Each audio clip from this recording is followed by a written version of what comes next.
আমাদের তিন দিকে মালোয়ানের জাত, বাংলাদেশের তিন দিকে মালোয়ান। জোরে কন কি? ভগবান গ্রুপ। এই ভগবান গ্রুপ কয়দিন হলে খুব মশান লিচ্ছে, মানে হাসিনা পলে যায় ওটা আশ্রয় লিছে। এই শালি তো বাংলাদেশ থেকে পলে গেছে, যাক ওই ওখানে যায় এবার ষড়যন্ত্র করতেছে। জোরে কন কথা ঠিক কিনা? আর ভারতের মালোয়ানের বাচ্চারা গোটা বাংলাদেশের মুসলমানের দিকে না তাকায় হাসিনাকে খেয়াল করে আমাদেরকে নানা ধরনের ষড়যন্ত্র করতেছে। জোরে কোন কথা ঠিক কিনা? আপনারা বলেন তো, আল্লাহ আমাদেরকে ভগবানের ঘরে না পাঠাইয়া আল্লাহর ঘরে পাঠাইছেন, কারণ কি? খালি মহব্বত। রুহের জগতে এই দুনিয়াতে আসার আগে আর একটা জগতে আমরা ছিলাম না? আপনাদের মনে আছে না? মনে নেই। রুহের জগতে থাকার কথা মনে আছে? মনে নেই, কিন্তু আমরা যে ছিলাম এই ব্যাপারে কেউ সন্দেহ আছে নাকি? ওই রুহের জগতে আমাদের রুহগুলো আল্লাহর কাছে এতই ভালো লাগছে যে ভালো লাগার কারণে আল্লাহ হিন্দু বৌদ্ধ খ্রিস্টানদের ঘরে না পাঠায় সরাসরি আমাদেরকে আল্লাহ মুসলমানের ঘরে কবুল করেছেন। যদি ভগবানের ঘরে পাঠাতেন, আপনারা বলেন তো ভগবানের অস্তিত্ব আছে? আছে? বাদ দেন, গবানের কোনো অর্থ ডিকশনারিতে নাই। গবানের বা বাদ দেন, বান মানে বন, গ বাদ দেন, বান মানে বন্যা, দুনিয়ার কোনো মানুষ চায় না। বা বাদ দেন, নো মানে ভগবান নেই। আর আছে? কিন্তু আমরা যাকে বিশ্বাস করি, আল্লাহু লা ইলাহা ইল্লা হুয়াল হাইয়ুল কাইয়ুম, যদি মন চায় আলিফ বাদ দেন লিল্লাহি মা ফিস সামাওয়াতি ওয়াল আরদ, আবার যদি মন চাই লাম বাদ দেন লাহুল মুলকু ওয়া লাহুল হামদ, আবার যদি মন চাই লাম বাদ দিয়ে দেখেন হুয়াল্লাহুল্লাযী লা ইলাহা ইল্লাহু। ভাগ্য গুণে আমরা এমন একটা আল্লাহ পাইছি যার সব কিছু বাদ দিলেও আল্লাহ বাদ পড়ে না। মুসলমানের আল্লাহ সদা বিরাজমান। জোরে কোন কথা ঠিক কি না? মালরের বাচ্চারা, তোরা যতই পায়তারা কর, বাংলাদেশের মধ্যে ঢুকলে তোদেরকে আর ফেরত দেওয়া হবে না। জোরে কোন কথা ঠিক কি না? কারণ তোদের ভগবান আমাদের আল্লাহর কাছে কিছুই না, খালি ঢুকে দেখ। আমাদের সবচাইতে বড় অস্ত্রের নাম হলো তাকবীর। তাকবীর দিলে কে ভয় পায়? শয়তান। ধরে কান কে ভয় পায়? আর দল কথা কয় না রে বারে, কার দল? বাংলাদেশের মধ্যে ওরা ঢুকবে আর আমরা তাকবীর দিয়ে ওদের ডায়রিয়া করে দিব। জোরে কোন কথা ঠিক কিনা? গুজরাটে হিন্দু মুসলমান যখন দাঙ্গা লাগছিল গুজরাটে, ওই সময় একটা হিন্দুর মেয়ে 3 দিন হচ্ছে বাচ্চা হয় না, প্রসব বেদনায় খালি কান্দেই, বাচ্চা হয় না। বাপ মা চিন্তা করলো সিজার করা ছাড়া বুদ্ধি নেই। মুসলমানেরা যখন মিছিল করতেছে, ওই সময় ওই হিন্দুর মেয়েটা বাপ মার সাথে আছে, অ্যাম্বুলেন্স নিয়ে হাসপাতালে আসতেছে, কিন্তু অ্যাম্বুলেন্সটা মিছিলের মধ্যে পড়ে গেছে। ইতিমধ্যে মুসলমানের বলছে নারে তাকবীর, আল্লাহু আকবার, এমন করে কছে ওই মেয়েটা আল্লাহু আকবার শুনে কেঁপে উঠছে। কেঁপে উঠতে চাল্লুত করে বাচ্চা বাড়ে। 3 দিন হলে যে বাচ্চা হচ্ছে না, ওটা তকবীরে ছুটে বাড়াছে। তখন বাপ মা কয় না আর হাসপাতাল যাওয়া লাগবে না, সব ফেরত যায়। বাড়িতে যায় 3 মাস পরে বাপ মা তার মেয়ে এবং ওই নাতনিকে সাথে নিয়ে সাংবাদিক সম্মেলন করে বলেছে 3 দিন হলে ভগবানের ডাকতেছি, কাম হয় না। আর মুসলমানের তাকবীর শুনে বাচ্চা বার হয়, আর ভগবানের দল করব না। এই মুহূর্তে আমি সবার সামনে আল্লাহর দল ঘোষণা করে দিলাম। এখন বলেন ভারতের মালওয়ানের বাচ্চারা হাফিজ পারবি? আমাদের কি আছে? আরো জোরে কর না কেন? বিশ্বাস করে একটা তাকবীর দেন, জনগণ বুঝুক বক্তা একলা নাই, তার সামনে কিছু লোক আছে। লিল্লাহি তাকবীর, আলহামদুলিল্লাহ। আল্লাহর প্রশংসা করার কারণ হলো ভাগ্য গুণে আমরা এমন একজন নবী পাইছি, যেই নবী একা জান্নাতে যাবে না যতক্ষণ আমরা না যাই। কি নবী রে, কি নবী! যেই নবী হচ্ছেন আমাদের কি জাবিনদার। আছেন আমার মুক্তার, আছেন আমার ব্যারিস্টার, শেষ বিচারের হাইকোর্টেতে তিনি আমায় করবেন পার। আমি পাপী রাসূল জাবিন্দা।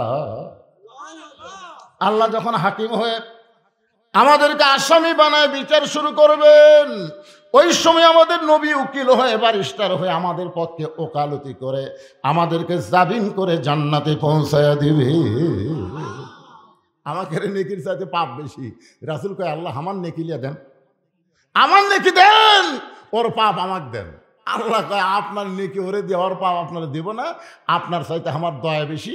আপনি যখন এইরকম ওকালতি করতেছেন, জান্নাত দিয়ে দিলাম। এখন বলেন এমন নবীর উম্মত হওয়াতে খুশি না বেজার? টুপি নাই কেন? টুপি ছাড়া এই শীতের দিনে মাথার টুপি দিলে মজা আছে না নাই? ধরে কেন আছে না নাই? কোরআনের মাহফিলে আসবেন তাও টুপি ছাড়াতে যাচ্ছেন। আমি এক দোকানদারকে বলতেছি, ভাই আপনাকে দোকান থেকে টুপি বেশি কে কিনে, টুপি আলা না টুপি ছাড়ারা? আপনারা তো বছরে একবার কিনেন হুজুর, আর ওরা 2-3 বার কিনে। মানে যখন ঈদ আসে, রমজান মাস আছে, টুপি কিনা যেই রমজান যায় কুটিতে ফেলে দেয়, চকির তলে না উপরে, আর খেললে। এখানে সবাই যদি টুপি মাথাতে বসতাম ভালো লাগতো না? ভালো লাগতো না? মাথায় টুপি, মুখে দাড়ি নিয়ে কোনো মেয়ের দিকে তাকাবার পারবেন না। বইয়ের দিকে পারবেন, বইয়ের দিকে পারবেন, কিন্তু অন্য কোনো মেয়ের দিকে তাকাবার পারবেন না। আমি টুপি দাঁড়িয়ে যখন গ্রামের মধ্যে যাই, আমাকে দেখলি মেয়েরা ঘোমটা দেয়। আমি দেখবার চাই, কিন্তু আমার ভাগ্যে নেই। মানে আমার মাথার টুপি আর দাঁড়িয়ে দেখে ওরা নিজেরাই ঘোমটা দেয়। হুজুর যাচ্ছে রে, মানুষ যাচ্ছে, মানুষ যাচ্ছে। টুপি আলাদেরকে মেয়েরা মানুষ কয়, আর দাড়ি চাঁচার টুপি নেয়, ওটা কে যায় রে? শাকিব খান নাকি রে? আপনারা মানুষ যদি হবার চান, নবীর সুন্নাতের গুরুত্ব কম না বেশি? হ্যাঁ, যেই নবী আমাদের জন্য কান্দে, আর সেই নবীর মহব্বতে মাথায় টুপি দিবেন, সবাই মাথায় টুপি দিবেন ইনশাআল্লাহ। আল্লাহর প্রশংসা করার কারণ হলো, যে কোরআন থেকে আমি আপনাদের তাফসীর করে শোনাবো, এই কোরআনের মধ্যে কোনো সন্দেহ আছে নাকি? তাহলে আপনার ছেলেকে প্রাইমারি দিলেন কেন? আজকে যে অবহেলিত বলতেছে, আমার খুব কষ্ট লাগলো। হ্যাঁ, আপনি যদি বলেন কোরআনে সন্দেহ নাই, কোরআনে ধোঁকা নাই, কোরআনে ভুল নাই, তাহলে আপনার ছেলেকে আকডুম বাকডুম ঘোড়াডুম সাজে, ঢাকঢোলক ঝাঁঝর বাজে এই মিথ্যা শিক্ষালয়ে ভর্তি করে দিলেন কেন? আপনি কি মুসলমান না? আপনি যদি মনে করেন যে আমি মরার পরে কোরআন পড়লে আমি জান্নাতে যাব, তাহলে আপনার বেটাকে আপনি কি শিখালেন? কি শিখালেন ভাইজান? আজকে অন্তর থেকে আপনারা বলেন, বিশ্বাস করে এ কোরআনের মধ্যে কোনো সন্দেহ? যারা বলতেছেন না, মনে হয় সন্দেহ আছে নাকি? সবাই বলেন কোরআনে কোনো ধোঁকা, কোরআনে কোনো ভুল। সেই কোরআন থেকে একটা আয়াত আমি তেলাওয়াত করছি। ইয়া আইয়ুহাল্লাযীনা আমানুত্তাকুল্লাহা হাক্কা তুকাতিহি ওয়া লা তামুতুন্না ইল্লা ওয়া আনতুম মুসলিমুন। আল্লাহু আকবার। সবাই কর পারবি তাই? 10,000-এর আওয়ামী লীগের মিছিল দেখছি আমি। 10,000 আমাদের বগুড়াতে 10,000 আওয়ামী লীগ মিছিল করতেছে, ওর মধ্যে একটা বারো আল্লাহু আকবার শোনা যায়নি। যদি কেউ ভুল করে কয়, ওকে মিছিলের মধ্যে থুবি, বাড়া এই বাড়া, এই তাকবীর তো আমাকে স্লোগান, আল্লাহ তুই কেমনি দিলি? তার মানে বোঝা গেল সবাই আল্লাহু আকবার বলতে পারে না। যাদের মধ্যে শয়তানি থাকে, শয়তান তাদের জবানে আল্লাহু আকবার উচ্চারণ করতে দেয় না। জোরে কোন কথা ঠিক কিনা? আপনারা বলেন তো, কোরআন তেলাওয়াত শুনলে কি বাড়ে? সে আয়াত মনে হয় আপনার জীবনে শোনেননি। ওয়াইযা তুলিয়াত আলাইহিম আয়াতুহু যাদাতুহুম ঈমানা ওয়া আলা রাব্বিহিম ইয়াতাওয়াক্কালুন। হ্যাঁ, 3টা তাসবিহ, 3টা কয়টা? 3টা তাসবিহ সব সময় বক্তা বলার আগেই যদি আপনি বলেন, আল্লাহ রাসূল বলেছেন সে যত বড়ই পাপী হোক, মৃত্যুর সময় আল্লাহ তাকে ঈমানের সাথে মৃত্যু দিবে। কয়টা? একটা হলো সুবহানাল্লাহ, একটা আলহামদুলিল্লাহ, আর একটা হলো আল্লাহু আকবার। সুবহানাল্লাহ, আলহামদুলিল্লাহ, আল্লাহু আকবার। আল্লাহ রাসূল বলেছে, ফাতেমা, ফাতেমা, দুনিয়ার জীবনে তুমি শান্তি না পাইলেও কি হবে, এই তিনটা তাসবিহ সবসময় পড়বে। 33 বার, 33 বার, 34 বার, 33 বার, 33 বার, 34 বার। এটা হলো ফাতেমায়ে তাসবিহ।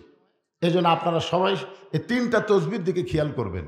সুবহানাল্লাহ, আলহামদুলিল্লাহ, আল্লাহু আকবার। তবে সুবহানাল্লাহ, আলহামদুলিল্লাহ বললে আল্লাহ খুশি হয়, শয়তান বেজার হয় না। কিন্তু আল্লাহু আকবার বললে শয়তান এত বেজার হয়। রাসূল বলেছেন, যত জোরে আল্লাহু আকবার বলবে শয়তান তত জোরে দৌড় মারবে। এমনকি দৌড়ানোর সময় আর পাছার বাতাস বাড়াবে, পিছন থেকে কি বাড়াবে, বাতাস বার হয়ে যাবে। সুবহানাল্লাহ বলেন। হ্যাঁ, আসেন এখন আলোচনা। আল্লাহ বলতেছেন, যারা আমাকে বিশ্বাস স্থাপন করেছো, বিশ্বাস স্থাপন করার পরে 1 নম্বর শর্ত হলো ভয় করতে হবে আল্লাহ। ধরে বলেন, কার? এই বিশ্বাসটা হলো ইকরার বিল লিসান, তাসদিক বিল জানান, আমল বিল আরকান। এরই নাম হলো ঈমান। জবানে বলতে হবে লা ইলাহা ইল্লাল্লাহ। শুধু জবানে বললে হবে না, ওটা কলিজার মধ্যে ঢুকান লাগবে, কলিজার মধ্যে ঢুকান লাগবে। তাসদিক বিল জানান, আমল বিল আরকান, ঈমান অনুযায়ী আমল করা লাগবে। খুব খেয়াল করবেন, স্বাধীনতার সময় যখন স্বাধীনতার যুদ্ধ শুরু হয়ে গেল, ওই সময় আমার এলাকার অনেক হিন্দুরা পর্যন্ত জিকির করেছিল লা ইলাহা ইল্লাল্লাহ, লা ইলাহা ইল্লাল্লাহ। মানে পাকিস্তান আর্মি দেখলি ওদের জবানে জিকির চালু হতো। আপনারা বলেন তো, ওরা জিকির করতেছে কি আল্লাহর ভয়ে? কার ভয়ে? আর্মির ভয়ে। এক হিন্দু আমাকে বলছে, বাবা মুসলমানের কলমার দাম আছে রে। আমি কইলাম, আপনি হিন্দু হয়ে কলমার দাম কেমনে বুঝলেন? যুদ্ধের সময় বুঝেছি বাবা, যুদ্ধের সময় বুঝেছি রে। আর্মি দেখলি আমরা কলমার জিকির করতাম, আর্মিরা বলতো বিলকুল ঠিক হয়, ঠিক হয়, ঠিক হয়। আমি কইলাম, দাদা শুধু মুখে কলমা চালু রাখার কারণে আর্মির হাত থেকে যদি আপনি বাঁচা যান, এই কলেমা খালি কলিজার মধ্যে ঢুকায় দেন, আল্লাহ জাহান্নামের আগুন থেকে আপনাকে বাঁচায় দিবে। আপনাকে বিশ্বাস হয়? এরপরে বলা হচ্ছে আমল বিল আরকান, এই কলেমা অনুযায়ী আমল করা লাগবে। কলেমাকে ঠিক রাখতে গেলে যত আমল আছে তার মধ্যে 1 নম্বর আমল হলো নামাজ। জোরে কোন 1 নম্বর আমল কি? আরো জোরে। রাসূল বলেছেন, লা সালাত আলা ঈমানা, যার নামাজ নাই তার ঈমান নাই। মারাত্মক কথা। এখন আমাকে একজন বলতেছে, হুজুর আপনাকে কোরআনের দল যদি ক্ষমতা আসে, আপনারা তো খালি কোরআনের ওয়াজ করেন, তো কোরআনের দল যদি বাংলাদেশে ক্ষমতা আসে, তাহলে আপনারা 1 নম্বরে কি করবেন? আল্লাহ কোরআনে বলতেছে, আল্লাযীনা ইম্মাক্কান্নাহুম ফিল আরদ, মুসলমানের মধ্যে কাউকে যখন ক্ষমতার চেয়ার দেওয়া হবে, তার 1 নম্বর দায়িত্ব হলো আকামুস সালাত, নামাজ কায়েম করা। কি কায়েম করা? আচ্ছা, নামাজ কায়েম করলে কি হবে? নামাজ কায়েম হলে আমাদের ছেলেদের হাতে যদি এরকম মোবাইলও থাকে, এরা জীবনে খারাপ ভিডিও দেখবে না। কেন দেখবে না? কারণ আল্লাহ বলেছেন, ইন্নাস সালাতা তানহানিল ফাহশাই ওয়াল মুনকার। একমাত্র নামাজই পারে মানুষকে যাবতীয় খারাপি ফাহিশা থেকে বাঁচায় দিতে। ধরে কেন সুবহানাল্লাহ। তাহলে আমাদের এই টকবগে যুবকগুলো নষ্ট হয়ে যাচ্ছে। এদেরকে ভালো রাখার জন্য নামাজের গুরুত্ব কম না বেশি? হ্যাঁ। আল্লাহ রাসূল বলেছেন, লা সালাত আলা দীনা, যার নামাজ নাই তার দিনও নাই, ধর্মও নাই। বাইনাল আবদি ওয়াল কুফরি তরকুস সালাত, বান্দা আর কাফেরের মধ্যে পৃথক করার জিনিসটার নামই হলো নামাজ। যারা নামাজ পড়বে তারা আল্লাহর বান্দা, আর যারা নামাজ পড়বে না এরা হলো কাফের। এখন মাগরিব এশার নামাজ যে কারা কারা পড়েনি, এরা যদি কয় হুজুর আসে আমাকে বিরুদ্ধে হওয়া শুরু করলো, না ভাই যান, গোরস্থান আমাদের কাছে আছে, ঠিক কিনা বলেন? যাওয়া লাগবে না? যাওয়া লাগবে। আপনারা কি বন্দোবস্ত হয়ে আইছেন?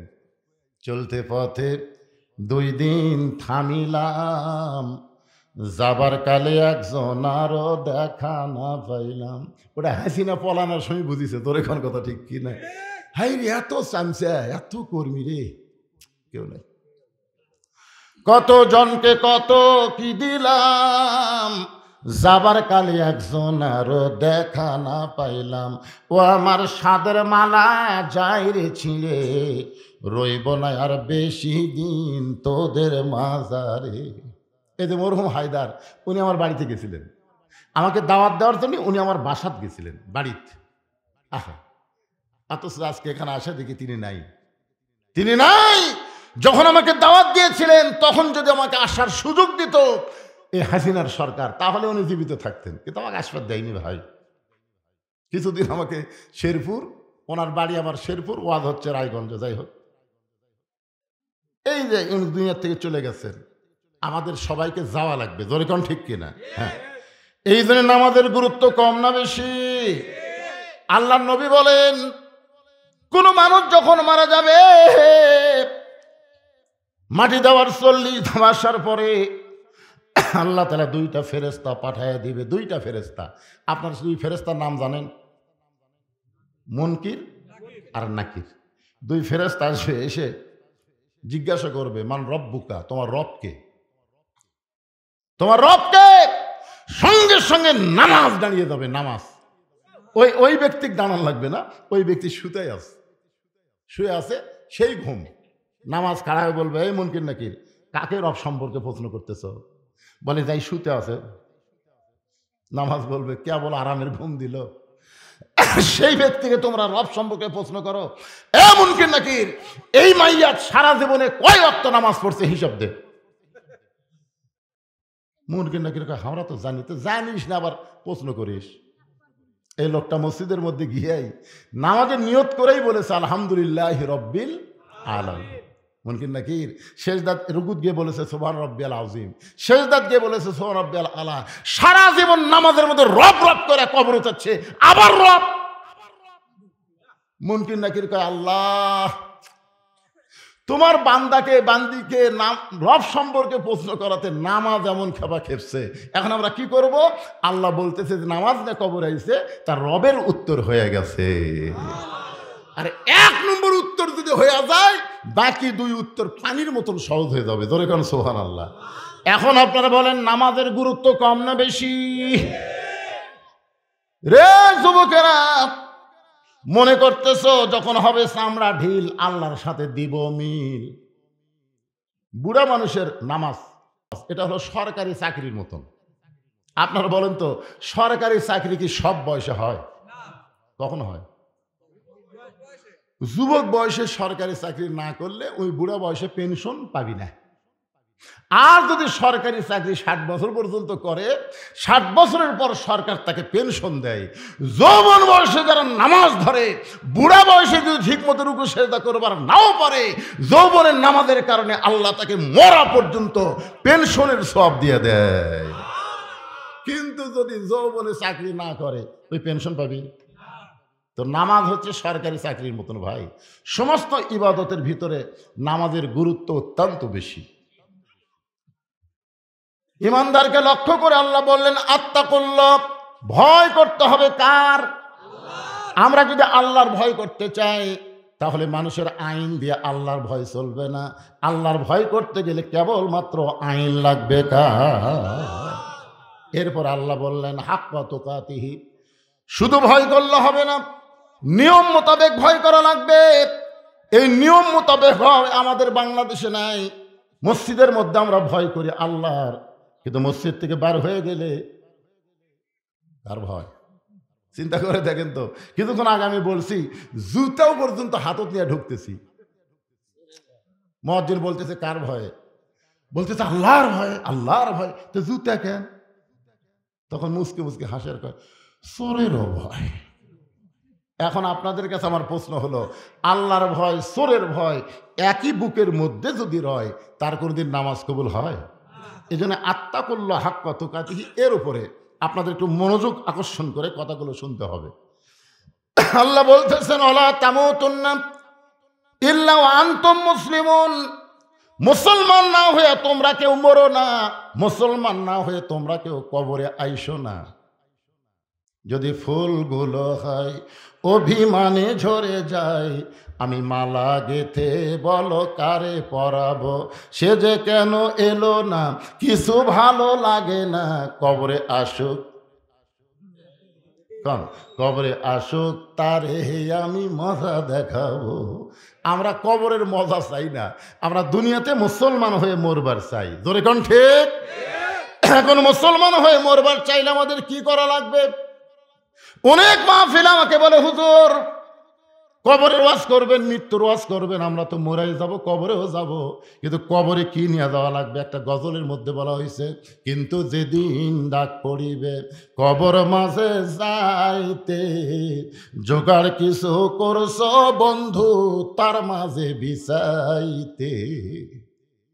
খলিফা হারুন রশিদের দরবারে একটা পাগল মাঝে মধ্যে যাওয়া আসা করতেন, কখনো কাঁদতেন কখনো হাসতেন। ওই পাগলের নাম হলো বাহলুল পাগল। জোরে কোন কি পাগল? উজির নাজির মন্ত্রীরা বলল, জাহাপনা এই পাগলা তো রাজ দরবারের গুরুত্ব বোঝে না, এই কখনো হাসে কখনো কাঁদে, এই পাগলাকে আপনি বের করে দেন তো।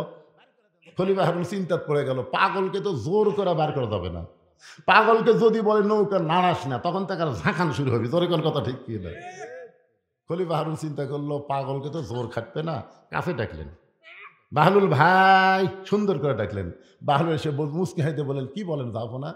বলে, আমার একটা কাজ আছে ভাই, তুমি কি কাজটা করে দিবার পারবা? বাহলুল বলতে, আমি পাগলা মানুষ, আমাকে আপনি কি কাজ দেবেন? খলিফা হারুন বলেন, এই লাঠিটা তোমাকে দিলাম, তোমার চাইতে বোকা মানুষ যদি পাও তাহলে লাঠিটা তারে দিয়ে দিও, কিন্তু তোমার চাইতে বোকা হওয়া লাগবে। বাহলুল পাগল লাঠি নিয়ে যখন চলে গেলেন, খলিফা হারুন বললেন, এই পাগল আর আসবে না, কারণ এর চাইতে বোকা মানুষও পাবি না, লাঠি দেওয়ার কামও শেষ হবি না, আর পাগলারা কাম না শেষ করলে কোনোদিন আসে না। দেখা যাচ্ছে 2-4-5 বছর ওই পাগল আর আসি না। উজির নাজির মন্ত্রী বলে, জাহাপনা আসলে আল্লাহ আপনাকে ব্রেন দিচ্ছে, কিভাবে পাগলক তাড়ালেন, 5টা বছর হয়ে গেল এখন পর্যন্ত পাগলার খবর নেই। তখন কেউ কেউ বলতেছে হয়তো মারা গেছে রে, আসে না যখন পাগলা মরেই গেছে, আসলে পাগল মরেনি। খলিফা হারুন যেদিন দুর্বল হয়ে বিছানাত পড়ে গেছে, ওই দিন বাহলুল পাগল লাঠি নিয়ে হাজির। খলিফা হারুন বলে, বাহলুল ভাই এখন লাঠি তোমার হাততে আছে, তোমার চাইতে বোকা মানুষ পাওনি? বাহলুল পাগল বলতেছে, আজ যেমন হয় পাওয়া যাবে। খলিফা হারুন কয়, ঘরের মধ্যে তুমি আর আমি ছাড়া কেউ নাই, তাহলে আজকে কেমনে পাবা? বাহলুল পাগল বলে, জাহাপনা আপনি যেখানে অবস্থান করতেছেন এই জায়গার নাম হলো বাগদাদ, এই বাগদাদ থেকে মক্কা শহরে যদি 10 দিনের সফরে যান, আপনি বলেন তো কেমনে যাবেন? খলিফা হারুন বলে, বাগদাদ হলো আমার চীনা, আর মক্কা হলো আমার অচেনা, চীনা শহর থেকে অচেনা শহরে যদি যাবার চায় তাহলে মাল সামানা জোগাড় করে রওনা দেওয়া লাগবে, অচেনা শহরে যেন আমার কোনো সমস্যা না হয়। চীনা শহর থেকে অচেনা শহরে যাবার গেলে মাল সামানা জোগাড় করে আমাকে রওনা দেওয়া লাগবে। বাহলুল পাগল বলে, জাহাপনা দুনিয়ার একটা শহর থেকে আর একটা শহরে 10 দিনের জন্য যদি যান তাহলে আপনি মাল সামানা জোগাড় করে রওনা দিবেন, এখনই যদি আপনার মৃত্যু হয় আখিরাতের বিশাল একটা জগতের সফরে আপনাকে যাওয়া লাগবে, সেই জগতের জন্য কতটুকু মাল সামানা জোগাড় করেছেন? খলিফা হারুন ছোট বাচ্চার মতন কান্দে। বাহলুল পাগল বলে, জাহাপনা কান্দেন কেন? খলিফা হারুন বলে, বাহলুল রে, আমার যদি এখনই মৃত্যু হয় ওই আখিরাতের জগতের জন্য তেমন কিছু আমি জোগাড় করতে পারিনি ভাই। বাহলুল পাগল বলে, তাহলে আপনার লাঠি আপনি নেন। এই দুনিয়াতে আসার পরে মৃত্যু তার সামনে আছে, এইটা জানার পরেও যারা কবরের পাথর জোগাড় করে না তারা হলো দুনিয়ার সবচাইতে বড় বোকা। জোরে কোন কথা ঠিক কিনা? এখন আপনার বলেন, মৃত্যু আমাকে সামনে না পিছনে? যে কোনো সময়। হাই হাই রে, চাষটলে যে ফাঁসির আসামি লিয়ে চিন্তা করতেছে, ফাঁসির আসামি, অমুকের ফাঁসি হলো, অমুকের ফাঁসি হলো, অমুকের ফাঁসি হবে, আহ কি চিন্তা। আমি বললাম, ভাই তুমি ফাঁসির আসামি নিয়ে চিন্তা করতেছ, তোমার যে মৃত্যু হবি, যেই কইছে তোমার মৃত্যু হবে চুম করছে, চুম কট লাগান। ফাঁসির তারিখ আছে রে পাগলা, মরার কোনো তারিখ নাই। জোরে কোন কথা ঠিক কিনা? ফাঁসির কি আছে? অমুক তারিখে রাত 12টায় ফাঁসি হবি, তুই কয় তারিখে মরবো? তো কয়, ভাই আমি তো এ যারা গল্প মারতেছে এই শালারা কি মরবি না? মন চাই বাড়ি যাও, গোরস্থানের বসে জান্নাতের বাগান লাগছে, ভাগ্য ভালো হলে বসতে পারবে। জোরে কোন কথা ঠিক কিনা? হ্যাঁ, আশ্চর্য কথা। ওয়ালা তামুতুন্না ইল্লা ওয়া আনতুম মুসলিমুন, এটার উপর তাফসীর করব আমি, এজন্য মনোযোগ দিয়ে শোনা লাগবে। কখন মরবেন? কখন মরবেন? হ্যাঁ, সবাই বলবেন যে কোনো সময়। কখন মরবেন? কি পাথেও জোগাড় করছেন? কিছুই না। তাহলে আজকে কবরের পাথেও আমাদের জোগাড় করা দরকার। কবরের পাথেও যদি জোগাড় করতে চাই, কবরের সামান যদি জোগাড় করতে চাই, মানুষের আইন দেয় এটা সম্ভব না। এইটা সম্ভব হবে কেবলমাত্র আল্লাহর কোরআনের আইন। ধরে কোন ঠিক কি না? যে কোরআনের ওয়াজ শুনতে আইছেন, স্বাধীনতার পর থেকে আমরা মানুষের আইনের বাংলাদেশ দেখছি। এ পর্যন্ত স্বাধীনতার পর থেকে আমরা বাংলাদেশে আল্লাহর আইনের দেশ দেখিনি, আমরা দেখছি মানুষের আইন। ধরে কোন কিসের আইন? মানুষের আইন। আগামীতে একটা সুযোগ আছে, আছে না নাই? আমরা যেন আল্লাহর আইন দিয়ে বাংলাদেশ চলে, এ দৃশ্য যেন আল্লাহ আমাদের দেখার তৌফিক দেয়। ধরে কোন আমিন। এখন হয়তো বলবেন, হুজুর আল্লাহর আইনটা কেমন? আল্লাহর আইন যখন বাংলাদেশে চালু হবে, ওই সময় যারা নেতা হবে তাদের চরিত্র কেমন হবে? নেতা যারা হবে তাদের চরিত্র কেমন কেমন? খালি নেতা হলেই চলবে না, মসজিদের ইমামতি করার যোগ্যতা থাকা লাগবে। ধরে কোন ঠিক কি না? একটু মনোযোগ দিয়ে শুনবেন। হযরত ওমর জুমার দিনে মসজিদের মেম্বরে খুতবা দিচ্ছেন। জুমার দিনে মসজিদের মেম্বরে খুতবা দিচ্ছেন। এমন সময় একজন সাহাবী মাঝখান থেকে দাঁড়িয়ে বলতেছে, আমির আল মুমিনিন, আপনার খুতবা আমরা শুনবো না। আমি শুনবো না এ কথা বলে নাই, বলছে আমরা শুনবো না। তার মানে বোঝা গেল সমস্ত মুসল্লিকে লক্ষ্য করে তিনি লোকমা দিয়েছেন। ইমাম যদি 4 রাকাত নামাজের 3 রাকাতে বসে, তাহলে কিন্তু একজন মুসল্লি লোকমা দেয়। ওই মুসল্লি কিন্তু একলা লোকমা দিলে সমস্ত মুসল্লির পক্ষে আল্লাহু আকবার বলা হয়। ধরে কোন ঠিক কি না? আপনার বলেন যে সবাইকে আল্লাহু আকবার কয়? বলতেছেন আমরা আপনার খুতবা শুনবো না। ওমর ফারুক চোখের পানি বের করে বলতেছেন, আমার অপরাধ কি? আমার দোষ কি? আমি কি সুর শক্তি কমজোরি নাকি? আমার উচ্চারণ খারাপ নাকি? কি জন্য আমার খুতবা শুনবা না? সাহাবী বলতেছে, আমির আল মুমিনিন, আমাদেরকে বাইতুল মাল থেকে খাটো পাঞ্জাবি দিলেন, আর আপনি লম্বা জুব্বা পরে খুতবা দিচ্ছেন। যতক্ষণ আপনার লম্বা জুব্বা কোথায় পাইলেন এটা না বলবেন, ততক্ষণ আপনার বক্তব্য খুতবা আমরা শুনবো না। হযরত ওমর তখন বাংলাদেশের মতন 96টা দেশের নেতা, বাংলাদেশের মতন কয়টা? জোরে কোন কয়টা? অর্ধ পৃথিবীর খলিফা হযরত ওমরের বক্তব্য খুতবা আটকা দিছে একজন সাহাবী। ওমর ফারুক চারিদিকে তাকায়, একটা চামচেও নেই। ওমর ফারুকের পক্ষে একটাও চামচে নেই।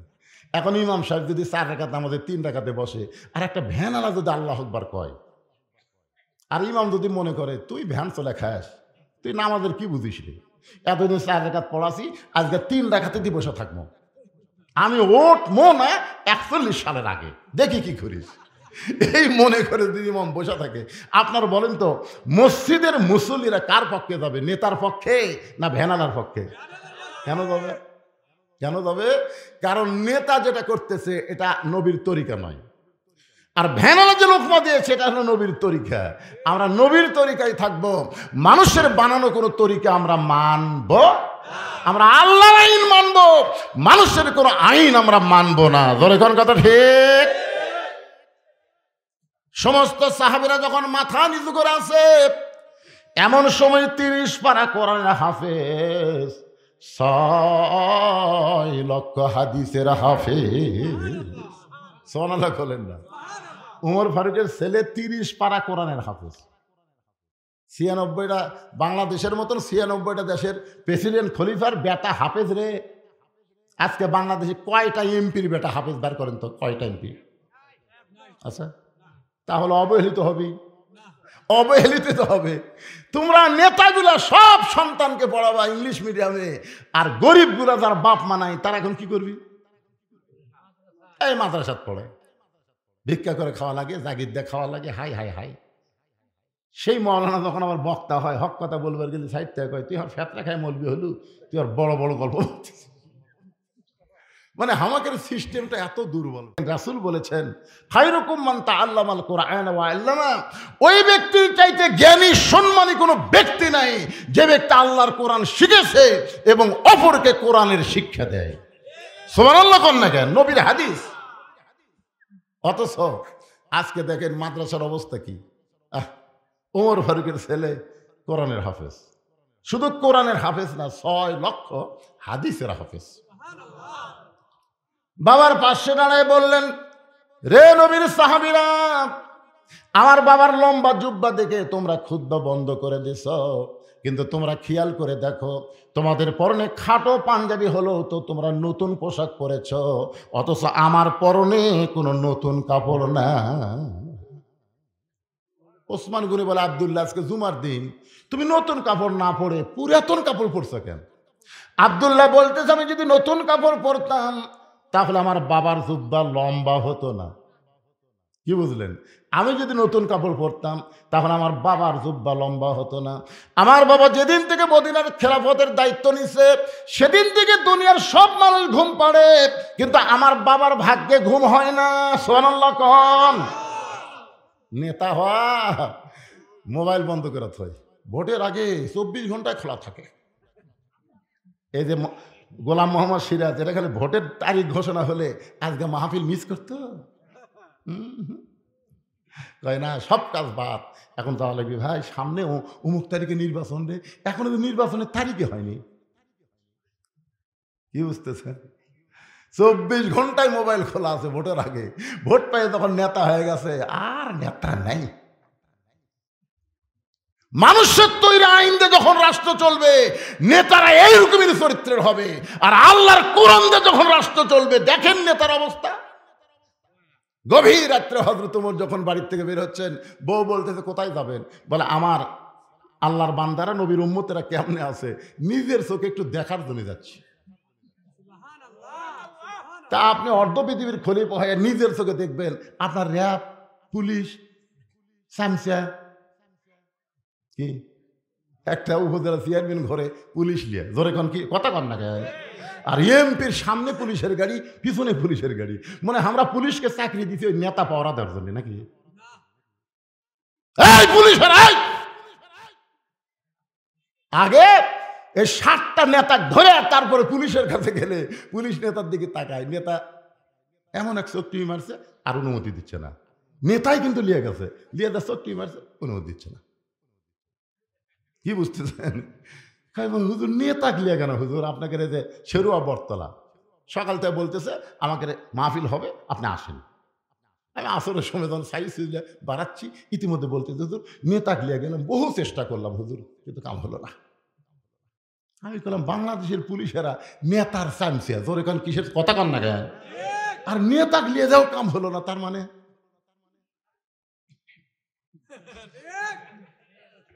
কারণ 15.5 বছর প্রত্যেকটা নেতারাই হলো শয়তানের চামচা। জোরে কান কথা ঠিক না?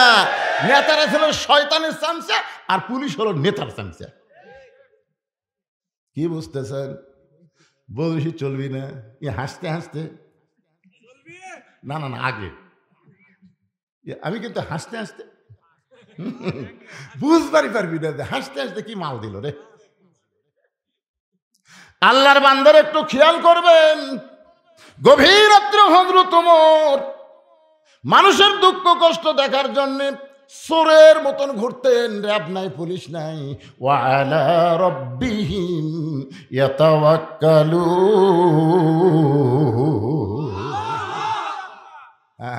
আল্লাহর উপর তাওয়াক্কুল করে ঘুরতেছে। মদিনার মরুভূমির মধ্যে কে যেন তাঁবু টাঙ্গাইছে। ওমর ফারুক চিন্তায় পড়ে গেলেন, আমার মদিনায় তো তেমন কোনো অভাব নাই, বাড়িঘর ভাত দেয়, তাঁবু কে টাঙ্গাইছে? কাছে গিয়া দেখে ছোট্ট 2টা বাচ্চা মা মা বলে কাঁদতেছে। আর মা বলতেছে, গোস্ত সিদ্ধ হলেই তোমাদেরকে খাবার দিব, গোস্ত সিদ্ধ হলেই খাবার দিব। ওমর ফারুক চমকে গেলেন। যদি দুম্বার গোস্ত হয় 8 ঘন্টার বেশি সময় লাগবে না, উটের গোস্ত হলে বড়জোর 1 ঘন্টা লাগতে পারে। এত গভীর রাত হয়ে গেল, এখন পর্যন্ত গোস্ত সিদ্ধ হয় না, লোকমা দেওয়া লাগবে। তাঁবুর বাহির থেকে বললেন, মা তুমি কেমন মা, তোমার সন্তান ক্ষুধার জ্বালায় কান্দে আর এখন পর্যন্ত তোমার গোশত সিদ্ধ হয় না। মেয়েটা বলে, পথিক, বর্তমানে আমি যেই বিপদের মধ্যে আছি আমার আল্লাহ পর্যন্ত আমার খোঁজ নিচ্ছে না। মানে আল্লাহর প্রতি বিরক্ত হয়ে গেছে। বর্তমানে আমি যেই বিপদে আছি আল্লাহ আমার খোঁজ নিচ্ছে না, আর তুমি কে রে পথিক? এই তুমি কে? আমার বাড়ি হলো ইয়ামিন দেশে। আমি শুনতে পাইলাম মদিনার খলিফা ওমর অত্যন্ত ভালো মানুষ। আমার দুইটি এতিম বাচ্চাকে নিয়ে আমি ওমরের কাছে যাবার চাই, কিন্তু ওমরের দরবারে গিয়ে দেখি এত মানুষের ভিড়। কে রে? ওই তিনটা কে যায় রে? এই তিনটা কাকান্ত, এরা হলো কিশোর গ্যাং। ধরে কোন কি গ্যাং? হ্যাঁ, যাবি যাইয়া বাইরে যে একটা জ্ঞান শুরু করবি। এরকম থামান খুবই কঠিন ভাই। আপনারা ছেলেদেরকে নষ্ট করছেন, এই পুচকা পুচকা ছেলেদের হাতে মোবাইল দিয়েছেন। দেন মরে যান, তারপরে বুঝবেন। আপনার কবরের পাশে না ফ্রি ফায়ার খেলবে, ফ্রি ফায়ার আপনার কবরের পাশে।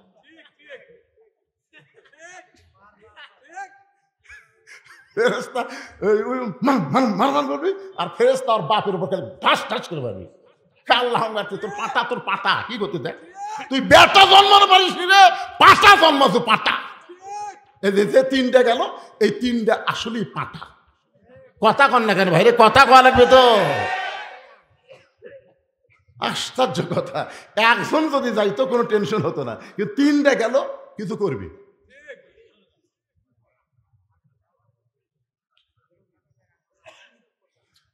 আল্লাহর বান্দার একটু মনোযোগ দিয়ে শুনবেন। ভালো করতে গেলে রাসূল বলেছেন 6 বছর থেকে 7 বছর থেকে তালিম দাও, আর 10 বছর থেকে জোর করে তাকে নামাজে নিয়ে যাও। জোরে কম ঠিক কিনা? যে তিনটা গেল, এরা হলো তালিমের বয়স, শিক্ষা দেওয়ার বয়স। 10 বছর থেকে যদি বাপ মসজিদে বাচ্চাদেরকে নিয়ে যাইতো, তাহলে আমাদের ছেলেগুলো এরকম নষ্ট হবার পারত না। একটু মনোযোগ দিয়ে শুনবেন।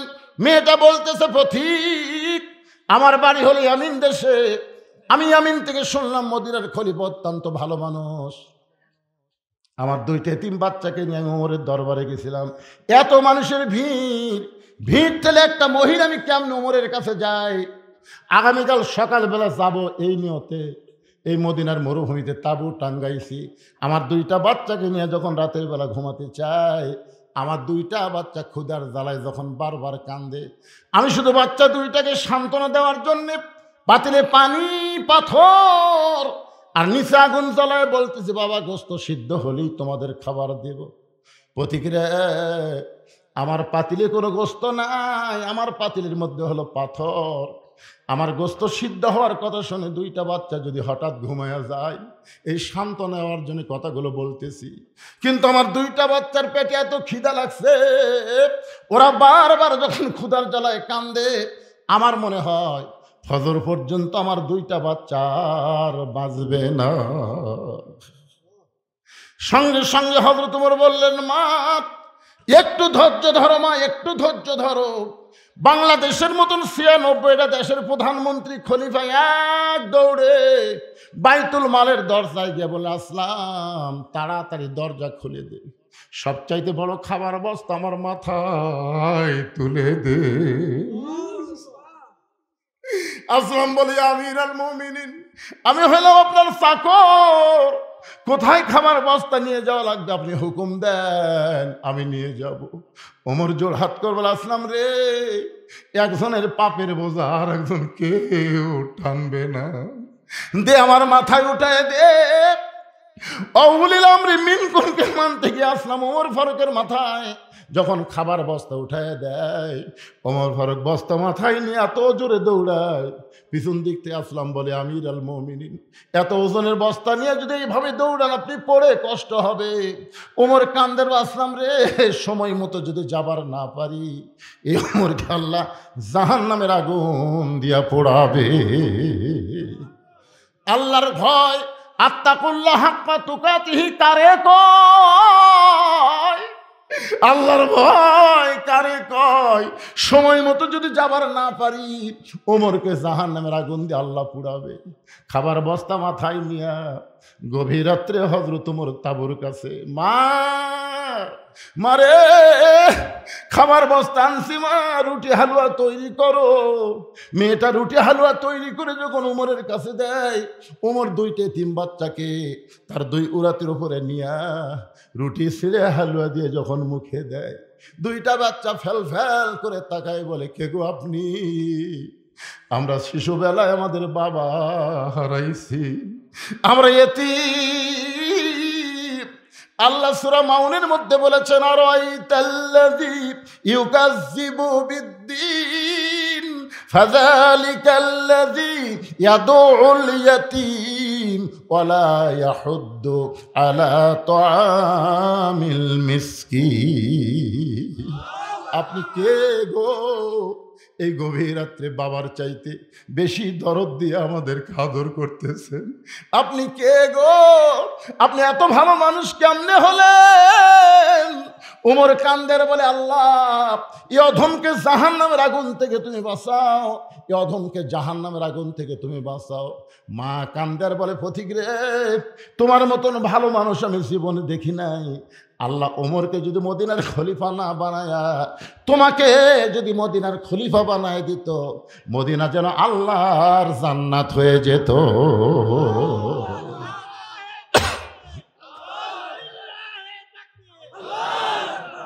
সবাই তকবীর দিলে, তকবীর কি কোনো এক দলের না আমাদের সবার? দুনিয়াতে জন্ম নেওয়ার সময় ডান কান্দে আজান, বাম কান্দে আকামত, আবার যখন মারা যাব লাশ সামনে নিয়ে ইমাম সাহেব আল্লাহু আকবার করে জানাজা শুরু করবে, জোরে কোন ঠিক কিনা? তাহলে আমাদের তকবীর দেয় জন্ম, তকবীরের মাধ্যমে মৃত্যু। সেই তকবীর দুইজন ভাই দেয়, আপনার দেন নাকি? লিল্লাহি তাকবীর। আব্দুল্লাহ বলতেছে, রে নবীর সাহাবীরা, গভীর রাত্রে আমার বাবা আমার দরজাত গিয়ে ডাকতেছে, আব্দুল্লাহ আব্দুল্লাহ। আমি আব্দুল্লাহ দরজা খুলে দেখি বাবার হাতে একটা পাঞ্জাবি। আমি খুশি হয়ে বললাম, বাবা বাইতুল মাল থেকে আমার একটা পাঞ্জাবি দিছে, আপনি গভীর রাত্রে আর একটা দিবে রাইছেন। আসলে নেতার বেটা হওয়ার মধ্যে লাভ আছে, আছে না নাই? নেতার বেটার মধ্যে লাভ নেই যে বাইতুল মাল থেকে একটা আমি পাচ্ছি, আপনি রাতের বেলা আর একটা দিবে রাইছেন। সঙ্গে সঙ্গে ওমর ফারুক কোরআন থেকে একটা আয়াত তেলাওয়াত করলেন, ইন্নাল্লাহা ইয়ামুরুকুম আন তুআদ্দুল আমানাতি ইলা আহলিহা ওয়া ইযা হাকামতুম বাইনান নাস আন তাহকুমু বিল আদল। জোরে বলেন আল্লাহু আকবার। কি বুঝলেন? কি বুঝলেন? আমি অনেক মাহফিলে বলে থাকি যে 6 বছর আমের চাষ করছে, আম বাগান। জ্যৈষ্ঠী মাসে দেখতে গেছে আম পাকছে কিনা, যায় যায় গাছের ডালে বসে ছোট্ট একটা বাচ্চা পাকা আম পাড়ের ব্যাগের মধ্যে তোলে। বাগানের মালিক বলে, আমি খাইনি, আমার পরিবারের কেউ খায়নি, আর তুই আমার গাছে তোর আম পাড়তেছিস, তোর বাপক যা বিচার দেবো রে, এই তোর বাপক যা বিচার দেবো। ছেলে খালি মুসকি মুসকি হাসে। বাগানের মালিক বলে, হাসিস কেন? বলে, হাসার কারণ হলো আমার বাবা কোথায় খুঁজবার যাবেন, আমার বাবাও আর এক গাছে চড়ছে, ওই যে দেখেন।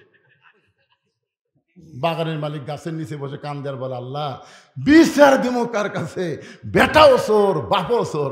আপনারা বলেন তো 15.5 বছর বাংলাদেশে কোনো বিচার ছিল? কথা কন দেখেন, মেম্বার থেকে শুরু করে এমপি পর্যন্ত সব শালাই চোর। খালি এমপি পর্যন্ত নয়, মন্ত্রীর থেকে প্রধানমন্ত্রী পর্যন্ত সবাই চোর। জোরে কোন কথা ঠিক না? কত হাজার কোটি টাকা বিদেশে পাচার করছে। হাই রে, খালি ভাগ্য গুণে দোয়া ইউনুসও আমরা বসাচ্ছি। ধরে কর কি ইউনুস? আয় আয়, কে জানে হাসিনা প্রশ্ন করছে, আপনি এত বড় বিপদে পড়ছেন, এই বিপদের দোয়া আপনি কোনটা পড়তেছেন? হাসিনা বলতেছে, পড়বার গেলি খেলে ওর নাম কথা আসে, জাগা মতো মায়ের হাসে। ধরে কর কথা ঠিক কিনা? লা ইলাহা ইল্লা আনতা পড়ে, লা ইলাহা ইল্লা আনতা সুবহানাকা ইন্নী কুনতু মিনাজ জালিমিন। গত পরশু দিনে দেখলাম আবার $5 বিলিয়ন আবার ঋণ পরিশোধ করলো, রিজার্ভে হাত দেওয়া লাগেনি। হ্যাঁ, এই রে, ওই জানে তো, ওই গ্রামীণ ব্যাংক শুরু করছে, বোঝেন না? সাধারণ মানুষের টাকা নিয়ে এলে ওই হাজার হাজার কোটি টাকা করছে। এখন বাংলাদেশের সিয়ারত বসে দেখে কিছুই নাই। তাই জান, আর ওদিকে ওই পাগলি হয়ে ভারতের মাল ওয়ানো করে সাইজ করছে। আমি চিন্তা করলাম, পাগলি হওয়ার পিছনে কারণ আছে। কারণ কি জানেন? একটা লোকের একটা গাভী হেরাছে, অস্ট্রেলিয়ান গাভী। রোদের মধ্যে গাভী খুঁজতেছে, কিন্তু গাভীটা পাচ্ছে না। রাস্তার মধ্যে এক ছেলে খাড়ায় আছে, ওটা ওরই জন্ম দেওয়া ছেলে। ওই যা বলতেছে, কে ভাই এদিকে গাড়ি গেছে? ছেলে কয়, কে রে? আমার বাপ, আমার ভাই কয়। যাই হোক, রাগ করে আসে, মা আমাকে বলতেছে, মা আব্বা মনে হয় পাগলা আছে। আমাকে বলতেছে, কে ভাই এদিক গাড়ি গেছে? বলেন তো ছেলে ভাই কওয়া যায়? ইতিমধ্যে বাপ ফিরেছে। কে গো তুমি কেমন লোক? ছেলে ভাই কইছো? কই গাবি হারালে এরকম হয় মা, গাবি হারালে। বোক কসম মা, একটা গাবি হারালে যদি ছেলে ভাই কয় বোক মা কয়, আর 15.5 বছর ভোট ছাড়া প্রধানমন্ত্রী সেই আসন হারালে আর কি পাগলামি বাড়বি? চিন্তা করে দেখেন তো। ওই যা পাগলি হসে ভাই। হায় রে, ভোট ছাড়া ধরে কোন কি ছাড়া কি? আরে কি ভোট হচ্ছে বাংলাদেশের জনগণ জানে না। এইবার ইয়ং ছেলেরা, সামনে একটা নিরপেক্ষ নির্বাচন হবে, যাকে ইচ্ছা তাকে নয়, দেখে শোনা ভোট দেওয়া লাগবে। ধরে কোন কথা ঠিক না? আমার হাত বাসে চড়ে যদি কেউ কয় জানলার কাছে, আমার হাত আমি রাখবো, যেখানে খুশি সেখানে রাখবো, তো বাইর করে থো না, বলা হবে আমার ভোট আমি দিব, দেখে শুনে বুঝিয়ে দিব। জোরে কোন কথা ঠিক না? আলহামদুলিল্লাহ। একটু মনোযোগ দিয়ে শুনবেন। আল্লাহ বলতেছেন, ওয়ালা তামুতুন্না ইল্লা ওয়া আনতুম মুসলিমুন, মুসলমান না হয়ে তোমরা মরো না। এইটা বুঝাইতে গিয়া আমি আপনাদেরকে নিয়ে গেছি হযরত ওমরের কাছে। ওমর ফারুক পাঞ্জাবি নিয়ে দাঁড়ায় আছে। ছেলে বলতেছে, বাবা তাহলে গভীর রাত্রে আপনি পাঞ্জাবি কেন আনছেন? ওমর ফারুক বলে, আব্দুল্লাহ আগামীকাল জুমার দিন, তোমার কি মনে নাই? আগামীকাল জুমার দিনে এই ছোট পাঞ্জাবি পরে আমি যদি খুতবা দেই, নামাজ পড়াই, তাহলে বলো তো কেমন লাগে? কারণ মুসল্লির পাঞ্জাবি খাটো হলেও কোনো সমস্যা নাই, ইমামের পাঞ্জাবি জুব্বা লম্বা হওয়া দরকার। আপনাদের মসজিদের মুসল্লিরা যদি শাটো পরে সমস্যা আছে, কিন্তু ইমাম সমস্যা আছে না নাই? যেরকম আছে নাই? মুসল্লি দাড়ি কাম আছে, কোনো সমস্যা নাই। আর ইমামের দাড়ি খালি সামান্য খাটো, মাপ দিচ্ছে, মানে দাড়ি মাপ দিচ্ছে, ওটি থাকে বসে থাকে, এক মুষ্টি হবি আর ঘুরে করছে না, এক মুষ্টির চাইতে একটু খাটোই দেখা যায়। ফাঁসে ফাঁসে কে রে পাগলা, তোর যে দাড়িই নাই রে, আমার নাই, তাই বলে হুজুর থাকবি না? ওমর ফারুক বলতেছেন, আব্দুল্লাহ তোর পাঞ্জাবিটা আমাকে দান করে দে বাবা, তোরটার আমারটা মিল আমি লম্বা জুব্বা পরে আগামীকাল খুতবা দিবার চাই। আব্দুল্লাহ বলে, গভীর রাত্রে আমার পাঞ্জাবিটা বাবাকে দান করে দিলাম। বাবার পাঞ্জাবি আমার পাঞ্জাবি একত্র করে বাবা লম্বা জুব্বা বানায় খুতবা দেয়। এখন বলো খুতবা শোনা যায় কি না যায়? সমস্ত সাহাবীরা চিল্লায় বলে, আল্লাহর কোরআন দিয়ে যখন রাষ্ট্র চলবে, মুসলমান তখন এমন ভালো মানুষকে নেতা হিসাবে দেখতে পাবে। আচ্ছা, নেতা কয়জন লাগবে ভালো? একজন লয়। আমাকে আঞ্চলিক নেতা 300 জন, ধরে কোন কয়জন? 300টা নেতাকে যদি আমরা পাঠাবার পারি, কি দিয়ে? মানে সকালবেলা বাইজিদ বোস্তামি দরবার শরীফে গেছে, দরবার শরীফ যা তাকে মুরিদরা জিকির করতেছে, নাউজুবিল্লাহ নাউজুবিল্লাহ নাউজুবিল্লাহ। বাইজিদ কয়, কে রে আল্লাহর জিকির বাদ দেয়া, সুবহানাল্লাহ জিকির বাদ দেয়, আলহামদুলিল্লাহ জিকির বাদ দেয়, এই নাউজুবিল্লাহ শুরু করলো কে? এই জিকির থামা, কিসের নাউজুবিল্লাহ রে? আল্লাহ জিকির কর, সুবহানাল্লাহ কর। তখন মুরিদরা কয়, হুজুর খালি হামরাই নাউজুবিল্লাহ, আপনি শুনলেও ডবল নাউজুবিল্লাহ। বাইজিদ বোস্তামি বলে, কি হয়েছে বাবা? বলে, ওই যে বাগদাদ শহরের উত্তর সাইডে একটা 17 বছরের সুন্দরী পরিমণি লুঙ্গি পরা ড্যান্স দেয়। কি পরা ড্যান্স দেয়? তো মুরিদরা বলতেছে যে একটা সুন্দরী মেয়ে একটা ঘর ভাড়া নিয়ে দেহ ব্যবসা শুরু করছে। ওই মেয়ের পাল্লাত পড়ে হাজার হাজার যুবক চরিত্র নষ্ট করতেছে। এই কারণে আমরা নাউজুবিল্লাহর জিকির করতেছি। বাইজিদ বোস্তামি বলতেছে, কাম হচ্ছে কুটি আর জিকির হচ্ছে কুটি। কি খাড়া হয়ে পেশাব করে, কিছুই হয় না। মসজিদের বারান্দাত কয় নাউজুবিল্লাহ। এখনকার ছেলেরা কুত্তার মতন পেশাব করে, আর একজন শুনে কয় নাউজুবিল্লাহ নাউজুবিল্লাহ। আপনারা বলেন তো, ওখানে যদি 100 জন নাউজুবিল্লাহ নাউজুবিল্লাহ করে, ওই বসবি? কাম করতেছে কুটি আর নাউজুবিল্লাহ মারতেছে কুটি। ওই যেখানে ডাঙায় পেশাব করতেছে আপনি একটু চালাক হয়ে বিড়াল যেমন ইন্দুর ধরে চুপ চুপ চুপ চুপ আর পাশে যাবেন। ওই তো কাম সারতেছে বুঝছেন, ওর পিছনে নাউজুবিল্লাহ খালি কইয়া দেখেন এমন করে সেন্ট আনবি চামড়া আটকে যাবি। ধরে কোন কথা ঠিক কিন্তু জাগা মতো নাউজুবিল্লাহ না কয়ে বাইজিদ বোস্তামি বললেন, তোমরা যতই নাউজুবিল্লাহর জিকির করো, তোমাদের নাউজুবিল্লাহর জিকির দিয়ে খারাপ মেয়ের হাত থেকে যুবকদের চরিত্র বাঁচাবার পারবা না। মুরিদ গলে হুজুর তার কি করবেন? বাইজিদ বোস্তামি বলতেছে, ওই খারাপ মেয়েটার কাছে যাওয়া লাগবে। যেই বলছে খারাপ মেয়ের কাছে যাওয়া লাগবে, সমস্ত মুরিদকে নাউজুবিল্লাহ নাউজুবিল্লাহ। ভালো মানুষ কোনোদিন খারাপ জায়গা যায়? ভালো মানুষ কোনোদিন সংসদ যায়? সংসদ হচ্ছে মমতাদের দখলে, সংসদ হচ্ছে ফেরদৌসের দখলে, সংসদ নায়ক গায়ক গায়িকাদের দখলে, বেশ্যাদের দখলে, সংসদ আজকে মৃত্যুকদের দখলে। জোরে কোন কথা ঠিক কিনা? এই জন্য মুরিদরা বলতেছে ভালো মানুষ কোনোদিন খারাপ জায়গা যায়? বাইজিদ বোস্তামি বলতেছে, এই এই আমি তোরকে পীর, তোরা হচ্ছে মুরিদ, আমার মুখের ওপর ফতুয়া মারিস? পৃথিবীর কোন জায়গায় খারাপ নয়, খারাপ মানুষকে পাঠাইছি বলে জায়গাগুলো খারাপ হয়েছে। ধরে কোন কথা ঠিক কিনা? বাইজিদ বোস্তামি বললেন, তোমরা যদি না যাও তাহলে আগামীকাল সকালবেলা আমি নিজেই যাব। সমস্ত মুরিদ বলে, হুজুর আপনি আল্লাহর ওলি হয়ে ওই খারাপ মেয়ের কাছে খবরদার যাবেন না। বাইজিদ বোস্তামি বললেন, আমি একলা যাব না, যাওয়ার সময় দুইটা পাওয়ার নিয়ে আমি রওনা দিব। দুইটা কি? একটা পাওয়ার হলো জায়নামাজ, আর একটা পাওয়ার হলো আল্লাহর কোরআন। সুবহানাল্লাহ কোন না? একটা পাওয়ারের নাম হলো জায়নামাজ, আর একটা পাওয়ার হলো আল্লাহর কোরআন। আল্লাহ কোরআনে বলেছেন, ইয়া আইয়ুহাল্লাযীনা আমানুস্তাঈনু বিস-সাবরি ওয়াস-সালাহ ইন্নাল্লাহা মা'আস-সাবিরিন। এটা কিন্তু জায়নামাজের পাওয়ার করলাম। আর কোরআনের পাওয়ার হলো, কোরআনের পাওয়ার হলো আল্লাহ বলতেছেন, কুল জাল হক ওয়া যাহাকাল বাতিল ইন্নাল বাতিলা কানা যাহুকা। জোরে বল আল্লাহু আকবার।